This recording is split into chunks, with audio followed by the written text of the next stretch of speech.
Sigmund Freud या fried, जो कि एक प्रसिद्ध मनोवैज्ञानिक थे, उन्होंने मानव व्यवहार को गहराई से अध्ययन करना चाहा।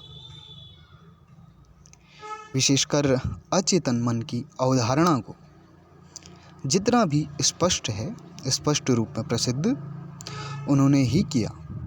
गलत चीज़ों के लिए या किसी को वश में करने या आकर्षण के लिए इसका दुरुपयोग ना हो, इसलिए फ्राइड को काफ़ी विवादास्पद माने जाते हैं, जिन पर विवाद या सकारात्मक और नकारात्मक दोनों तरह की चर्चाएं भी चलती हैं, विशेषकर उनके प्रयोगों के लिए भी। अचेतन मन को समझाने के लिए उन्होंने एक विशाल हिमशैल की उपमा दी। जैसे एक हिमशैल का छोटा सा हिस्सा पानी के ऊपर दिखाई देता है, वो चेतन मन है, और बाकी का हिस्सा अचेतन है, एक बड़ा हिस्सा जो पानी के नीचे है। इन दोनों के बीच कहीं जो न चेतन है और न अचेतन है, उसे हम अवचेतन कह देते हैं, या दोनों का मिला जुला हिस्सा भी कई बार से कहा जा सकता है। ये भी हो सकता है कि इनको स्पष्ट रूप से दर्शाने के लिए अन्य शब्द प्रयोग में लाए जाएं, लेकिन ये सरल सा वर्गीकरण है। बताया गया कि जो चेतन हिस्सा है वो कम है और उन चीज़ों के लिए उत्तरदायी है जिन्हें हम व्यवहारिक रूप से करते हैं, सचेत होकर, जिनके बारे में हम अच्छी तरह से जागरूक हैं और जो हमें स्पष्ट रूप से पता चल पा रही हैं। लेकिन जब मस्तिष्क चेतन रूप से कुछ चीज़ों को सहन नहीं कर सकता या किसी कारण से अधिक चीज़ें एक साथ ना देख पाने की वजह से वो अचेतन मन में इन्हें भेज देता है, और अधिकांश चीज़ें जैसे हमारी अधूरी इच्छाएं, हमारे डर और हमारे दर्दनाक अनुभव हमारे अचेतन मन में बैठ जाते हैं। और कहा जाता है जो हम आसानी से याद कर सकते हैं, वो जो बीच का हिस्सा है चेतन और अचेतन के बीच का, जिसे हम अवचेतन कहते हैं, जिसका थोड़ा सा भी अगर हम रुक जाएं या याद करने की कोशिश करें तो हम आसानी से उन चीज़ों को याद कर सकते हैं।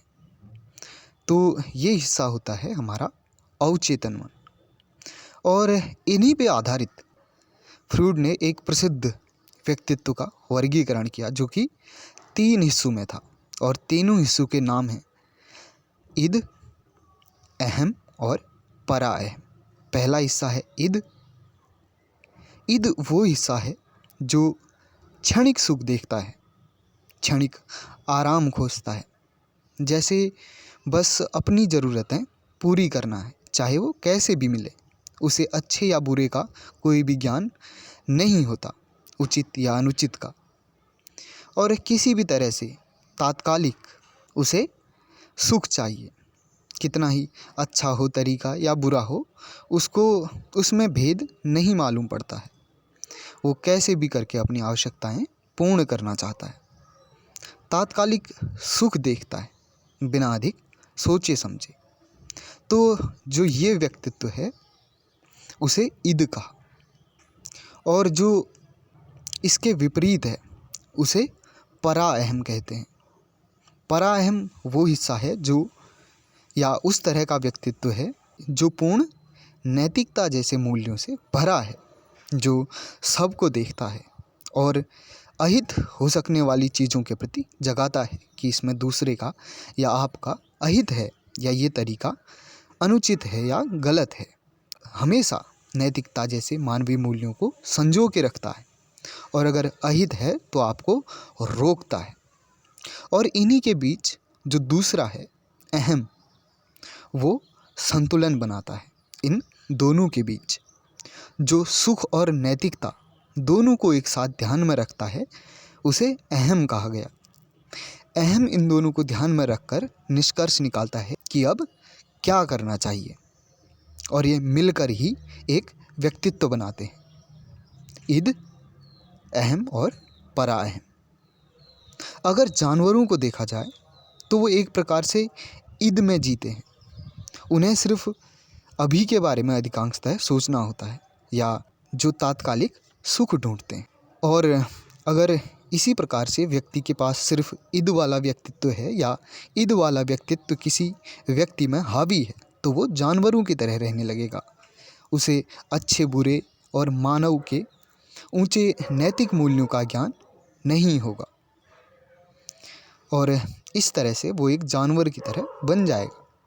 इसीलिए नैतिक मूल्य और ऊंचे मानविक मूल्यों का ज्ञान होना आवश्यक है। लेकिन जो महत्वपूर्ण है वो है आकर्षण के लिए इनका उपयोग। जैसे एक व्यक्ति दूसरे व्यक्ति को आकर्षित करने का प्रयास करता है, या अन्य लोगों को आकर्षित करता है, अचेतन तरीके से वो इसकी जानकारी का उपयोग कर सकता है कि हमारा गहरा जो अचेतन स्वभाव है वो स्वतः ही सरलता से उन चीज़ों की तरफ या उस व्यक्ति की तरफ आकर्षित हो जाता है, या हमें उन तरफ ले जाने के लिए तब अचेतन मन ही उत्तरदायी होता है, जो चीज़ें हम सचेत रूप से या जागरूक होके नहीं कर रहे। अधिकांशतः व्यापारी व्यापार में इसका उपयोग करते हैं, क्योंकि आपको हो सकता है विशेष रंग पसंद आए, या कोई व्यक्ति पसंद आए, या कोई चीज़ पसंद आए। आप इस भ्रांति में मत रहना कि आप स्वयं उन चीज़ों को पसंद कर रहे हैं। वो चीज़ें सिर्फ अचेतन रूप से आपको आकर्षित कर रही हैं, या आपके द्वारा पसंद करवाई जा रही हैं, ताकि आप उन चीज़ों को खरीद सकें। अगर आप कोई प्रश्न लिख देते हैं, या जिज्ञासावश कोई प्रश्न आपके दिमाग में चल रहा है, आप उसे हल नहीं भी करते तो स्वतः ही कुछ समय के बाद वो समस्याएं आपको सरल लगने लग जाती हैं, या उन्हें आपका मस्तिष्क हल कर लेता है। आपका अचेतन मन उसे हल करने में लगा रहता है, जब आप उसे जानबूझकर या चेतन रूप से हल नहीं कर रहे। और व्यापारी लाभ उठाते हैं अक्सर आपकी गहरी ज़रूरतों का, जो कि बचपन से आप में होती हैं, जैसे कि भोजन है, स्वाद, सुगंध, स्पर्श और रंग। जैसे इन सब चीज़ों से जोड़कर आपको चीज़ें बेची या पसंद कराई जाती हैं। आप देखेंगे कि एक बच्चा, उसको आप कुछ भी पकड़ाएं, वो उसे खाने का प्रयास करता है, या एक जानवर। तो ये पसंद या ज़रूरतें स्वाद की, सुगंध की, स्पर्श की या रंग की, ये सब आवश्यकताएं हमारे अचेतन मन में बैठी होती हैं, और इन्हीं का लाभ उठाकर व्यापारी हमें चीज़ें पसंद करवाते हैं, ताकि आपकी इंद्रियां उनकी तरफ आसानी से आकर्षित हो जाएं, और व्यक्ति भी आपकी पसंद के लिए या आपकी इच्छाओं के लिए ऐसा कर सकता है। विशेषकर व्यक्ति उन चीज़ों से प्रभावित होता है जो उनके पास नहीं होती है, या जो चीज़ें हैं उनकी विपरीत चीज़ों के लिए व्यक्ति आकर्षित होता है। दबी या अचेतन इच्छाओं को पढ़कर या जानकर व्यक्ति आपको आकर्षित करने का प्रयास कर सकता है। तो इससे बचने का एक सरल तरीका है, आप उस चीज़ को देखें और अपने आप से एक सवाल करें कि आप उसे क्यों पसंद करते हैं, और उसी जैसी दूसरी चीज़, उससे मिलती जुलती दूसरी चीज़ को देखें और सवाल करें कि आपको वो क्यों पसंद नहीं है। अगर आप स्पष्ट रूप से बता पाएँ तो ठीक, नहीं तो आप आकर्षित हो रहे हैं, या बस अचेतन रूप से आकर्षित किए जा रहे हैं।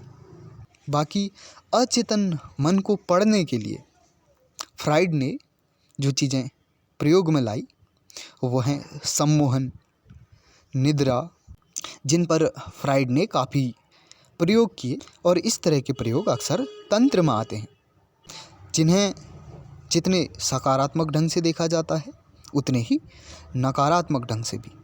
और इच्छाओं का दमन करना बिल्कुल भी ठीक नहीं है, उन्हें दबाना किसी प्रकार से उचित नहीं समझा जाता है। इसलिए कहा जाता है कि चाहे कष्ट हो तब करो, ज्ञान अर्जित करो और इन्हें दबाओ नहीं, इनसे मुक्त रहो।